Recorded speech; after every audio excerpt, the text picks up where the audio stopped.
Hello and welcome to Crossing Bridges Talk Show.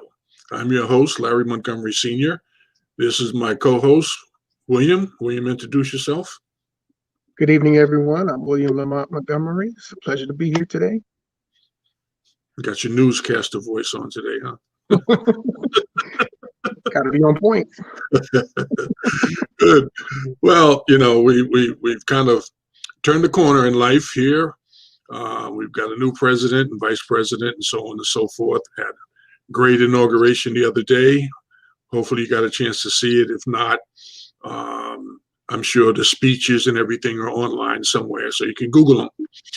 This week we want to focus on something that seems to be becoming a relic, and that's marriage. Those of us who are married, we already pretty much know how it works.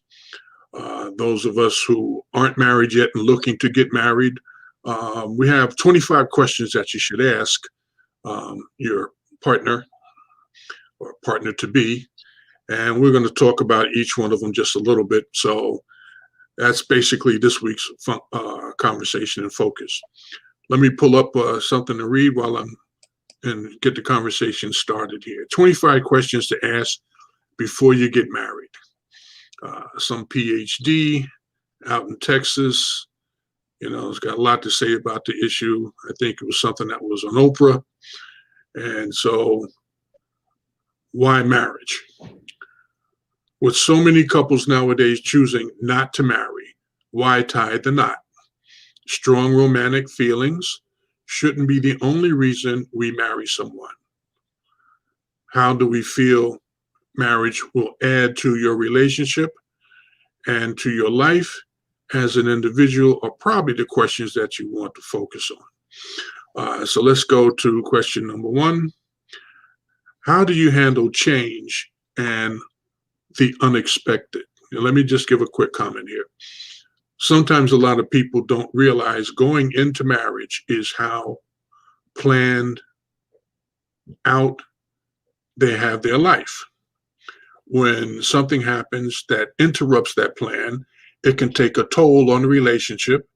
It might help to use a previous example when considering your answer. So, how do you handle change and the unexpected? Now, this is, I would imagine that the woman or the guy is looking to get some sense from his potential mate here. You got any thoughts on that? Did you do that before you got married? I mean, no. I'm gonna say, it probably shouldn't be so cold. Like sometimes when you're dealing with people, you pick these questions up. Like I think I hear that. These are questions, but I think that maybe they should be something that you observe. The answers to these questions. You might have these questions in your mind, but I wouldn't recommend to hey you deal with these because nobody's going to answer correctly. But if you observe them in their daily life, you get these questions answered. That's why we shouldn't rush into marriage. Well, how do you handle change and the unexpected would probably be something. Yeah, I can understand if you're trying to have a relationship with someone, you might want to watch and be sensitive to how they respond to change and unexpected things. But again, here nowadays, people, they don't want to sit around for a year and watch and then figure out if that's how you can handle that. So I don't see a problem with asking the question. I don't see a problem with, matter of fact, sitting down and say, look, while we're trying to have a relationship here, maybe once a week we just sit around and talk. Because you probably would do that, and then here's the question of the week type thing, Yeah. And then once the question is asked and answered, you may be even more sensitive to seeing what the reality is. How do they actually respond? I mean, I can tell you an answer right now and sound good, sound impressive because I'm trying to impress you. But then suddenly life happens and you're faced with that situation. How do you respond? For example, road rage. You know, I'm not going to have a conversation with you over, well, how do you respond when somebody cuts you off in the street? You could ask that question, but you kind of like wait and see what happens. So you Mhm. really have to kind of, you could set it up or it could just happen. But it's a legitimate question Yeah. because, things could go south real quick and Mhm. you don't really, clearly it wasn't your intent in the beginning of the incident or whatever. Your response may have been you thought this was happening, but the reality was something else was happening, and you failed at. A lot of different things can happen. So yeah, I would say, I would say to my daughters, you want to ask that question, and Mhm. then keep an eye out on this person to see how they're going to respond when something comes up, because they're going to have an answer, and that's fine. Oh, I messed up. I shouldn't have did it that way. Well, that's an answer and it's honest. But what about the next time? What Yeah. are we gonna do? I mean, you guys have to be sensitive to it. Say, you jumped out of the car and the other guy pulled a gun. Yeah. He went to shoot you and you ducked and I got shot. Mm. Now what? You know? So let's kind of talk about that. If you got a mental issue there, maybe you need to seek professional help before we go much further. Mhm. 'Cause Yeah. I'm not trying to get shot because of you Mhm. doing something foolish. Yep. Okay, next question. Hold on. How well do we currently handle disagreements with each other? Now, this is interesting because a lot of times when something comes up that you disagree on, depending on the situation, may impact your response. You know, Mhm. sitting at dinner or whatever, and the waiter comes by and brings you something that you didn't order. How will you respond? Well, if I'm out, by myself, you may do one thing, but you're out with somebody who, your friends may do something else. You're out with the person that you're trying to get with, you're going to act differently. But once you got with them, what are you going to do? How do you handle it? You know, oh, you stepped on my foot. Oh my God. Oh, why did you? Mhm. Well, I didn't mean to. My God, you know. Mhm. So I think that's a good question. What about you? Yeah. I mean, wait, we're talking about the arguments. Like, how do we handle disagreements? Um, yeah, I mean, it's a good question. You know, like you said, it's a foundation. You know what I'm saying? So it's a foundational question. You ask that question, I know what your answer is. Now, in the future, I'm gonna watch your behavior and see if you actually live up to what you said. You know.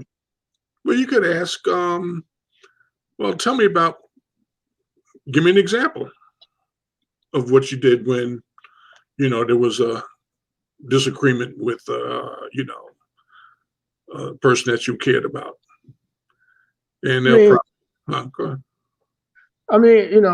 it's I can't remember, any good ones really, but I mean, I can think of some possible scenarios, but for the most part, well, I I'm like this. I'm a non-confrontational person most of the time until it's something that I am very passionate about or believe fully about. Then I'm like, nah, I'm not going to take this. So if it's something simple, I might say, you know what, whatever. It's an irritation, it's a bother, but what do you do? You know what I'm saying? You just chalk it up as a loss and go on about your day. But now, if it really strikes a nerve, it's like, this is going on 1,500 times. I'm tired of it. I gotta say something, because I'm tired of, taking a loss on this. And Well, this is an opportunity. it shouldn't be like that. Mhm. Well, it's an opportunity when you ask that question because, yeah, you can give an example of what happened when things went terribly wrong or when things went, you know, other than what you had planned or whatever. But also, when you're talking to this person that you're trying to have a relationship with, a long-term relationship with, you can say, well, what do you think would be the best way to do that? Okay, we do what we do. We've done what we've done. Okay, may not be proud of it or whatever, but going forward, if something like that happened between us, how would you what would you say we should do in order to deal with that? Mhm. Say, well, look, sometimes you may have to, bite your tongue for a moment and step back, take a deep breath, or say, look, this is something that's a problem, and I think we need to sit down and talk about that either Mhm. or later on or something like that. There, how are we going to handle it? Because then and they know how you should how you roll. Mhm. Just how we going to roll. We're not going to argue in front of the kids or the parents or the whatever. We'll just go out to the car, talk about it. Because if we sit here and it starts to get ugly, then it's going to be a problem Mhm. because you're not showing self control or I'm not showing self control. And Mhm. that's one of the foundations of having a relationship with someone is being able to control yourself. Yep. You know, that's where, things could become frightening. You know, Mhm. you pop off and you want to get violent or whatever. It's got to be my way. So and so, you did this or whatever. So, well, wait a minute. You don't have to get upset about it. You can express your point and calmly. And we have to understand and accept the fact. Well, that's how you feel about it, and we'll go back later on and talk about it. If I can't deal with you because this is how you do it, then okay, we understand that this is not going to work. Mhm. No get violent about it. You just say, well, you want to do so and so. I don't. Now, Mhm. if you want to know why, I may want to give you an answer. I may not want to give you an answer. I just don't feel like it right now. Mhm. Okay, that may or may not be satisfactory. So we talk about it. Yeah. But if it's going to be something that this is how you roll, you don't want to talk about it. I don't know how that's going to work. You Yeah. know, because when that shoe was on the other foot, it seems like people always get different perspective. When Yeah. what they normally do is okay, but when somebody else does it, they got a problem with Yeah.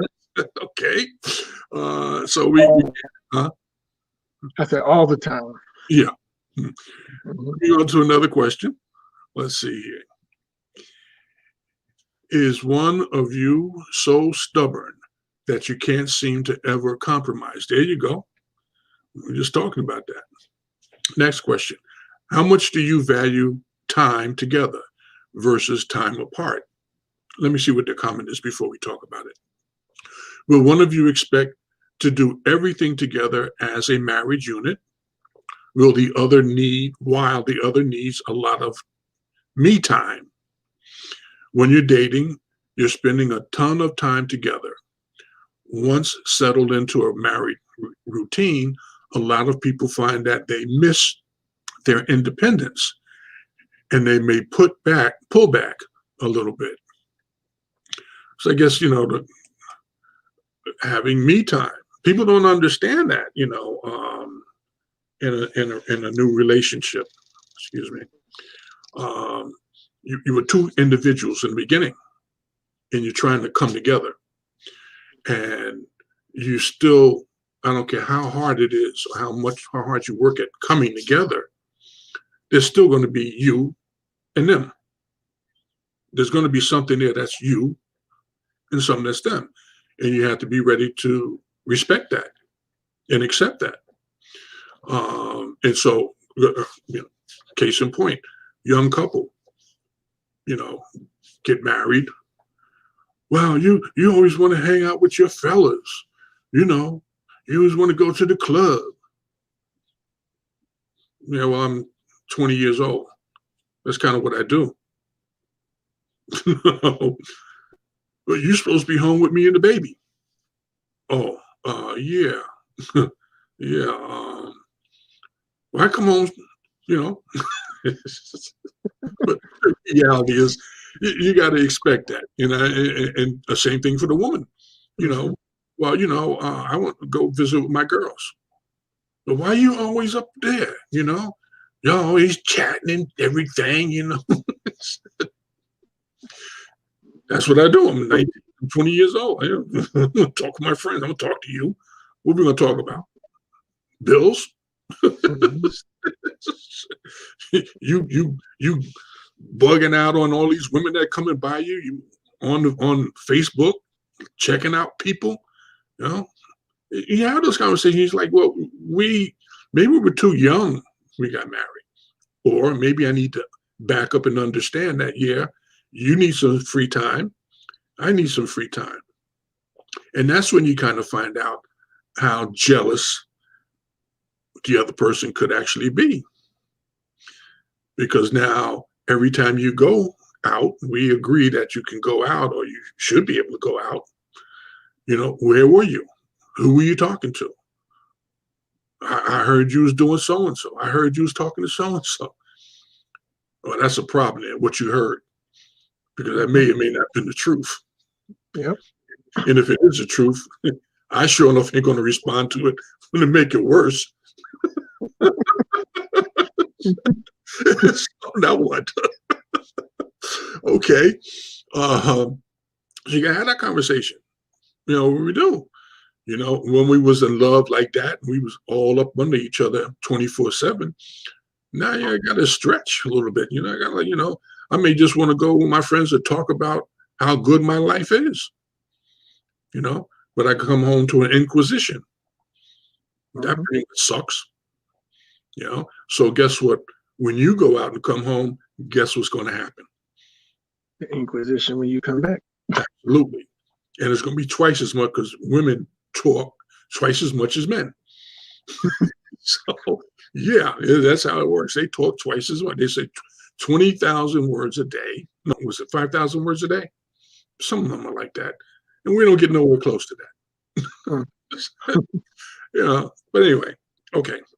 Did you want to make a comment or should I go to the next Well, move to the next one.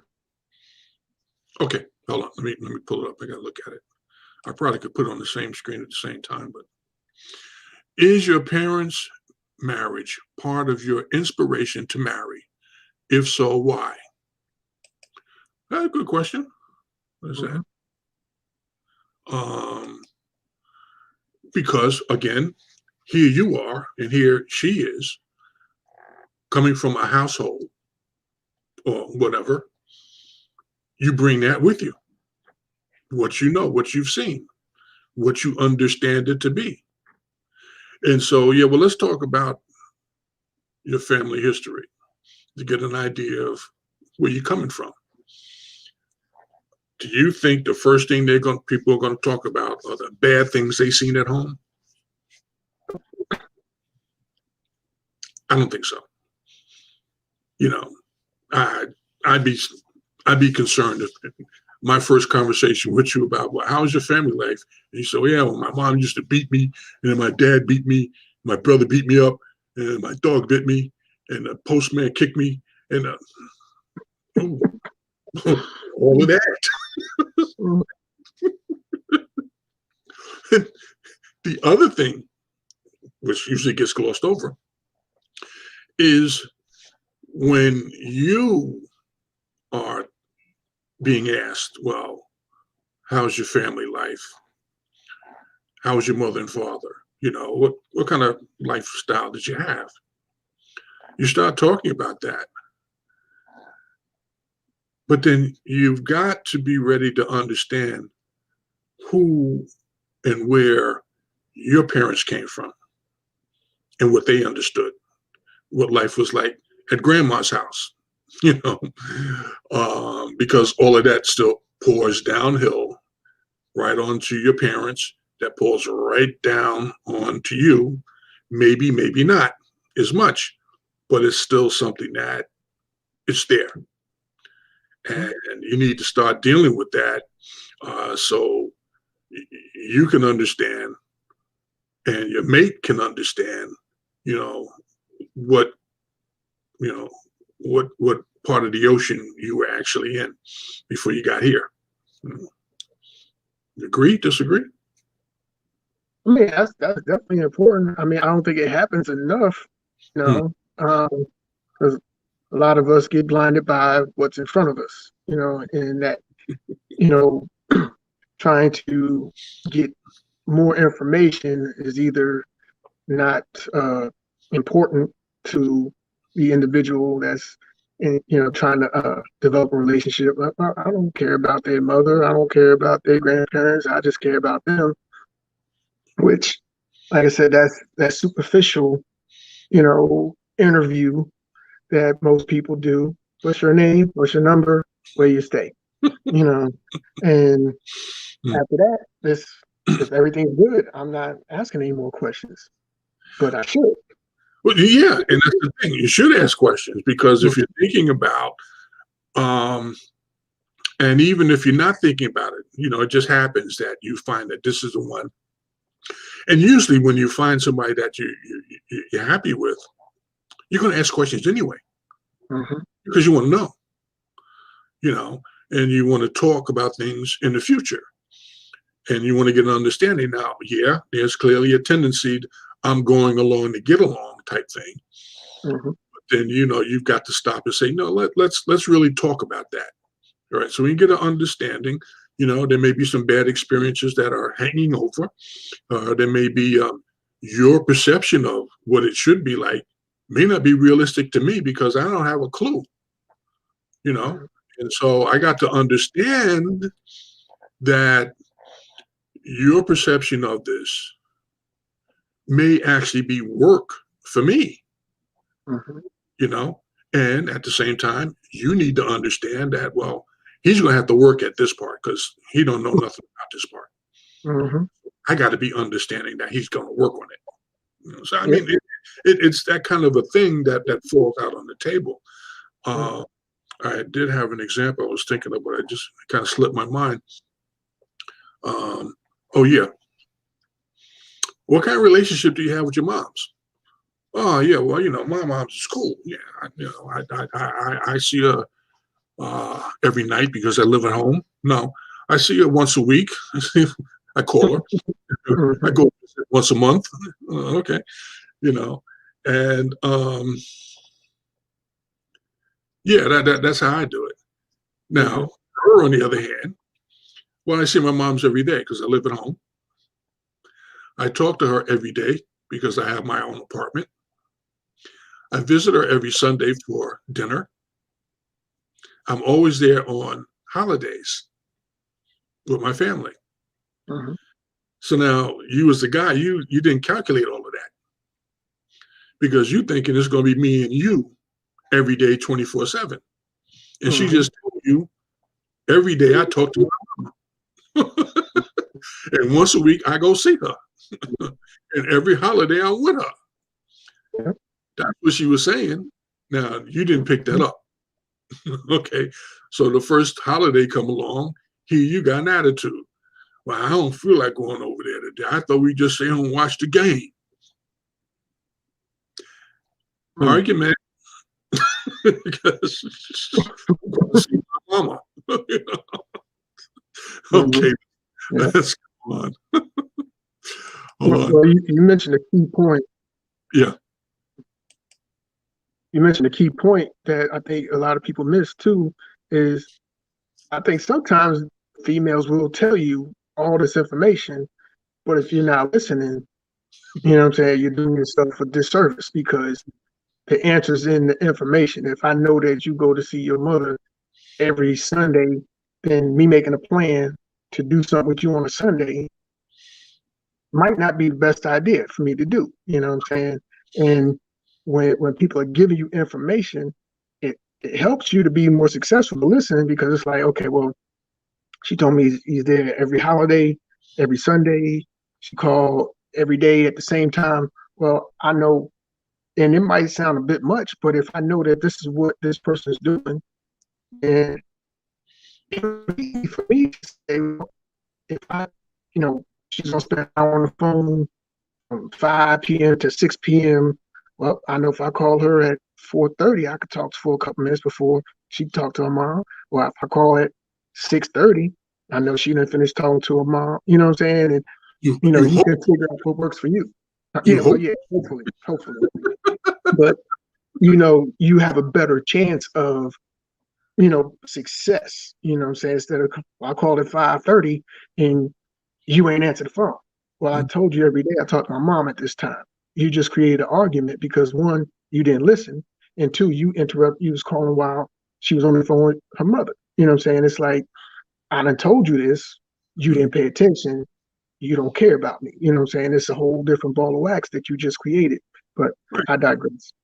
Yeah. And then you have to understand that you've got to develop a relationship with the family. Mhm. And you don't want to go in there, it's all about me. She's with me, I tell her what to do, she does what I want her to do. Yeah. Really? That's a problem we'll probably talk about later on. But more so is that, the mom might not like you. Now what? Mhm. Yep. Well, you wrong, mom, because I'm the best thing since sliced bread. Really? You may not see what the real situation is because she's on her best foot, Mhm. And so when you start to actually find out and say, oh, now you're going to respond from that planet that you came from and think that, it's supposed to work the way you want it to work. When you started out with this and you weren't listening to what she was saying and realizing that that is going to be a problem for me. Mhm. So I need to start pulling my heart back in before I go too far with her. Because once you committed and you think you've earned equity in a relationship, so now you can't walk away unless you get your pound of flesh to go with you. You don't get a pound of flesh here. You're not owed anything. But in your mind, you think you are because you spent all this time with her, in this futile effort because you weren't listening to what she was telling you and you weren't believing what you were seeing with those lying eyes of yours. Okay. Mhm. Yep. The devil gets in there because his job is to just mess up everything, no matter what. Mhm. So he's going to touch everything that he possibly can. And you sitting there thinking about, oh, no, I'm in control. You're not in control. Because, again, this is a person who walked in. They were already who they were when you met them. Mhm. And you're already who you are.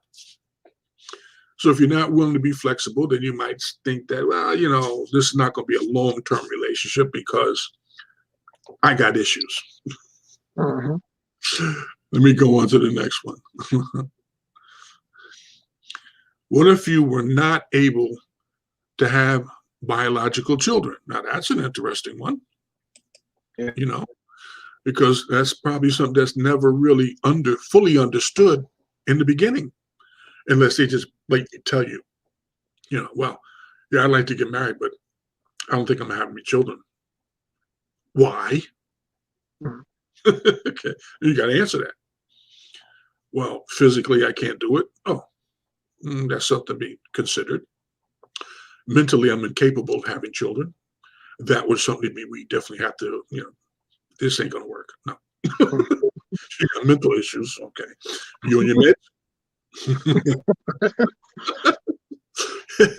But, I mean, that could happen. And then, well, I've been with 4 or 5 other women, over the years and, we had no children or whatever. You ever think about going to the doctor? Maybe you just happen to pick women who are, infertile. I don't know. But you might want to get that checked out. So things can come up. But these are questions that you should ask, especially if it's going to be a long-term relationship, because that's something that comes up. And it may not be an issue today. We're 20 years old. We're trying to want to get married. We don't want to have any children until we're like 30. Why? Because I want to establish myself. I want to have something. I came from a poor household. We lived in the car. I want to upgrade, get a van, whatever. So, Mhm. what are we doing? Hold on. How do you see kids fitting into our life? Okay, that's the same question there, but it could be a little more uh, complex because she may already have children. You may already have children, Mhm. and right now they're with the other parent. Right now, that could change. Yep. Now suddenly, you're a little nest with you and her and little Joey. All three of those, baby daddy girls you had, are now living with you too. Mm. Okay, how's that going to work? Yeah, you, yeah, you probably want to at least be alert to it that there's a potential, situation that could come up. It may work out really well, but you don't want to blindside somebody with that because their response will probably be, "Oh, okay, it's not a problem. Bring those 12 little baby kids over to the house to live with us." Ooh wee. Anyway, let's go on. How will you handle it if we drift apart? Oh, drifting apart. We don't love each other as much as we did yesterday. Happens. Not that you really don't love them, just, you become more intense with something else, distracted, you know, or then, you may be foolish and fall prey to some other person coming along and interfering in your family life. You know, they call those heifers or thoughts. Okay, Mm. you figure that out. And you didn't think that that was going to happen, and it did. And you got to ask yourself the question then. There's a reason why this woman is available. I'm married and I love my wife. And then this one is prancing around here free. Why? Why me? Mhm. Of course, you get past your ego thing. Yeah, man, I'm like that. I got all these, everybody like, they want to be with me, Mhm. you know? And the reality is that ain't true, but you got something I want.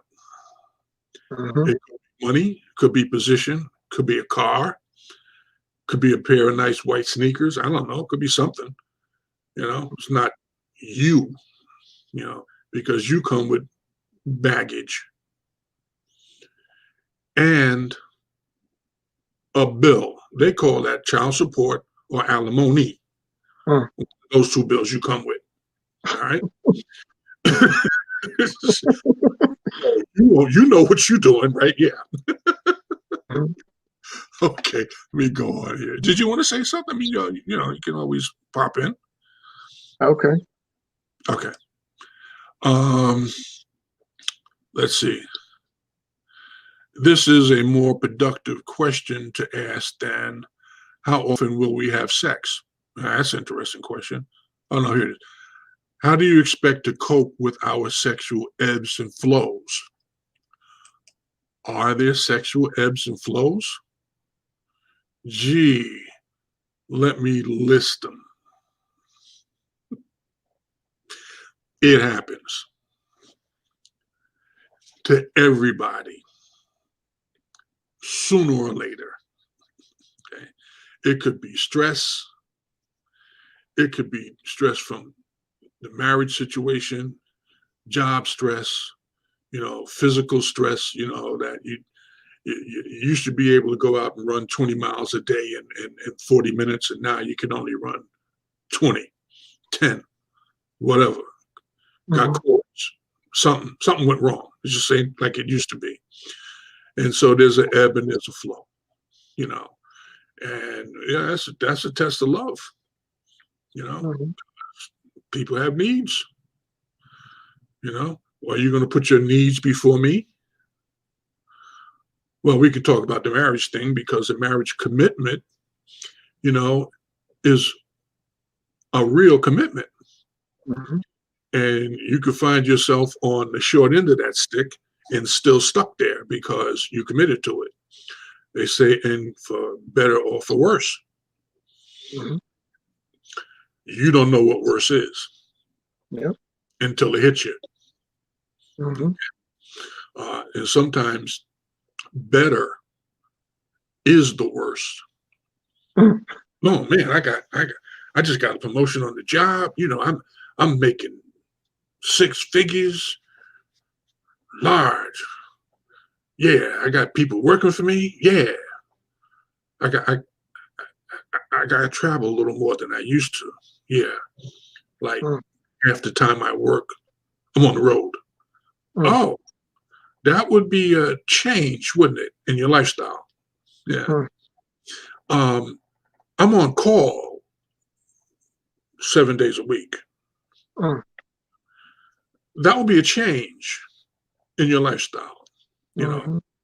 oh, I got to go to training. I need another degree.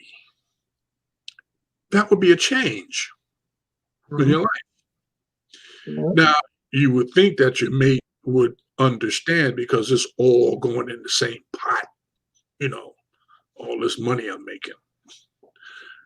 But then they may have some changes in their life. Oh, I can't work right now because, we just had the baby and there was some complications. So I'm home and I need, you know, you to be there. Emotional support. I just got that promotion. I got to go to work. I'm trying to get a promotion. I got to go to work. I'm trying to hold on to this job. You know, Mhm. I've been late too many times. Mhm. See, all kinds of things can come up, Mhm. and you got to sit back and figure out, well, we in it for good, for better or for worse. It didn't say either better or worse. It Mhm. said for better or worse. Mhm. So you might want to have a conversation, at least to some understanding, because there's another question coming. I think I'm gonna get to it right now. Hold Okay. on. Let me skip over one or two of these here. Oh, we'll wait for that. Here's one. What's your take on vacations and how often would you like to take them? Mm. Great. Mhm. Vacation comes what, every year, Hopefully. every season, Yep. every new job, Mm. every time we have a kid. I mean, we might want to talk about that because my perception of when we should have vacation and your perception might be totally different, you know? And what happens when we have vacation? That means it's me and you and the kids, or me and you, and somebody's got to watch the kids. Mm. We got to staycation at home, or we're going to vacation and go someplace else. It's going Mm. to mean money. Who's going to pay for the vacation? Well, I could put on my card. We can pay it back later. I didn't hear you say we. I heard you say you gonna pay it back later. I ain't got no money to pay it. I ain't got it now. What makes you have it later? Mm.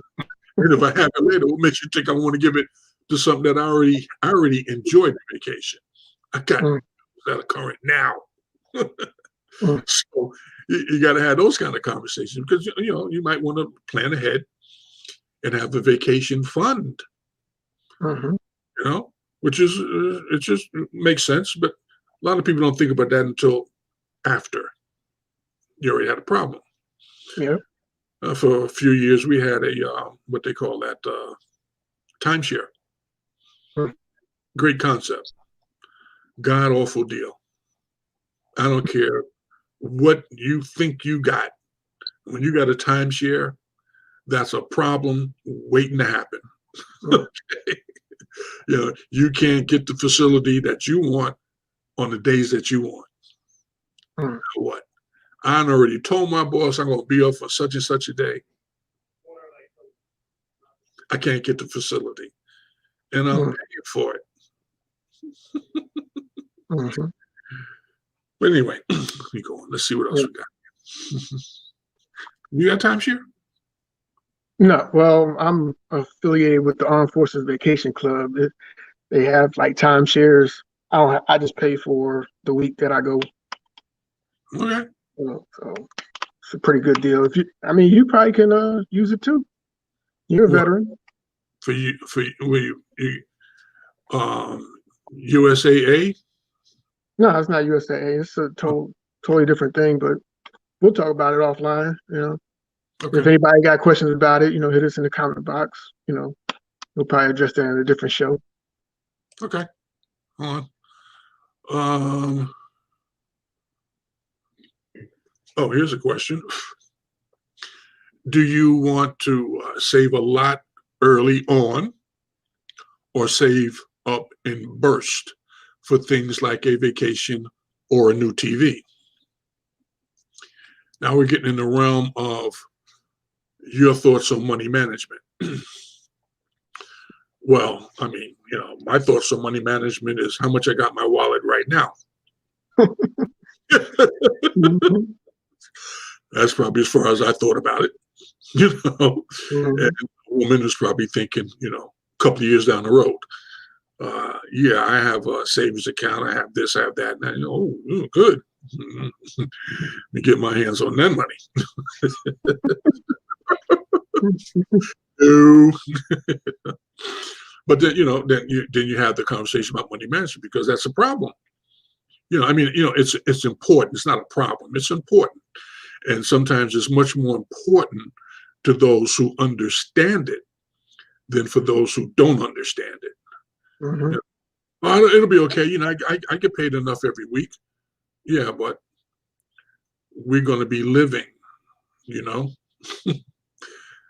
like that. So you may not have enough every week. You may have to actually work overtime because right now you live in a room at your parents' house. You don't pay no rent. You ain't buying no food. You ain't paying no electric. You ain't paying no water bill. You ain't even paying your car insurance. So all that money that you got in your pocket is going to be sucked out as soon as we get together and move out. Mm-hmm.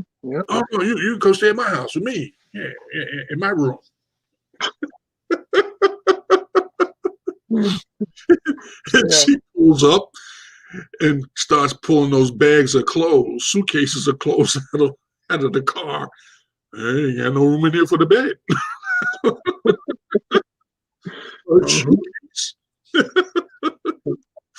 Anyway, her wig box. Gee whiz. I know took up that much room. She put her makeup on the dresser. All my stuff was on the floor. Yeah. Okay. Be amazing how much room is needed. You got to know what you're getting into when somebody moves in. Mm-hmm. And so, okay, so we get our own apartment. Okay, that's cool. Now those bills start to come in.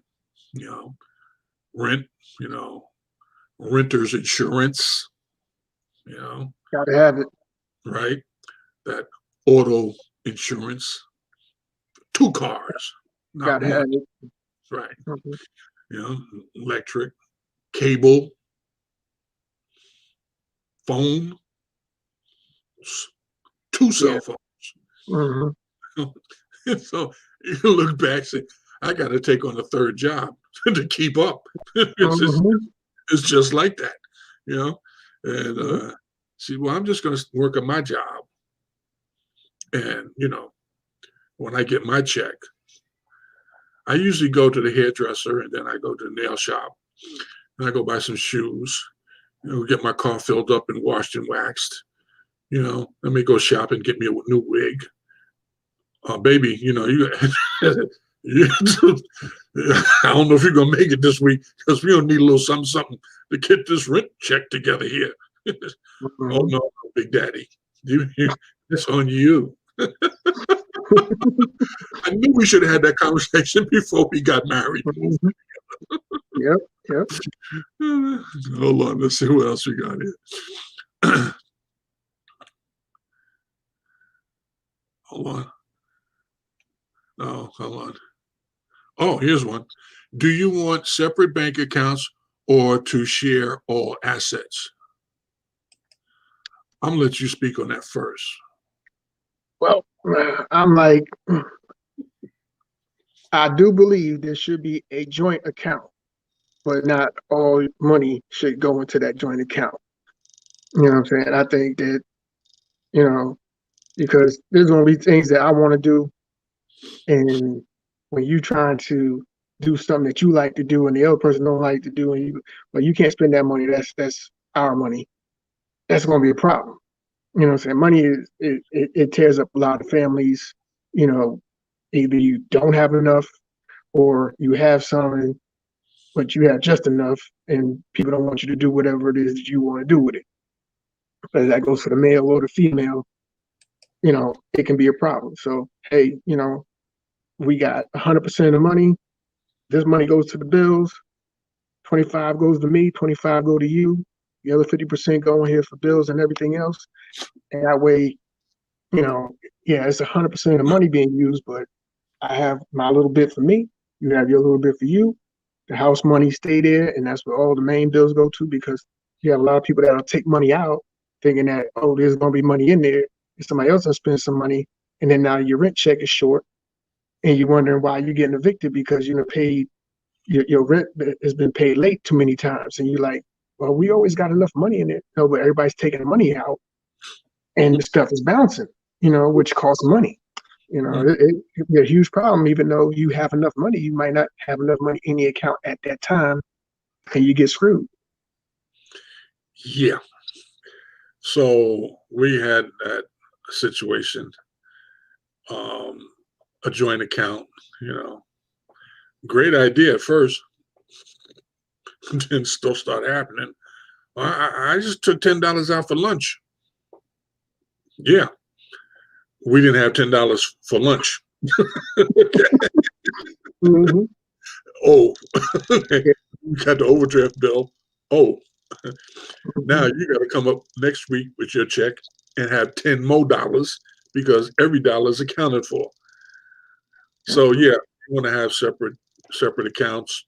You having a joint account, but when having a joint account, it shouldn't be joint.